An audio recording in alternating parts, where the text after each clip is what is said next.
El diumenge 1 de febrer de 2026, el poble de Moià va celebrar els 3 tombs després d'una vetlla popular marcada per la convivència i la tradicional botifarrada. Des de primera hora del matí, els carrers es van omplir amb la processó de pagesos, cavalls, animals de tir i tractors, símbol d'un món rural viu i orgullós de les seves arrels.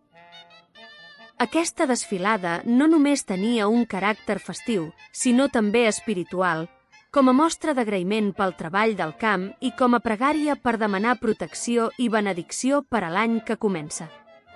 Durant la celebració, el mossèn va beneir pagesos, animals i eines de treball, destacant que la fe cristiana forma part de la vida quotidiana i que la benedicció és una pregària confiada per posar el treball i l'esforç sota la mirada de Déu.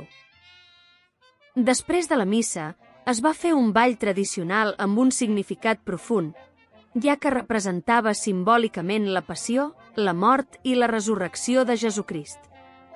Aquest gest va posar en relleu com les tradicions populars poden transmetre de manera senzilla el nucli del missatge cristià i recordar que l'esperança supera el dolor i la mort.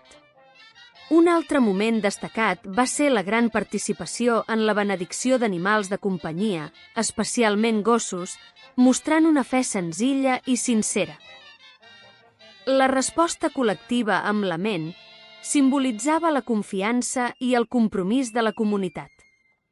En conjunt, els 3 tombs es presenten com una tradició viva que uneix fe, cultura i vida comunitària, ajudant a reforçar la gratitud, la fraternitat i l'esperança enmig del ritme accelerat del món actual.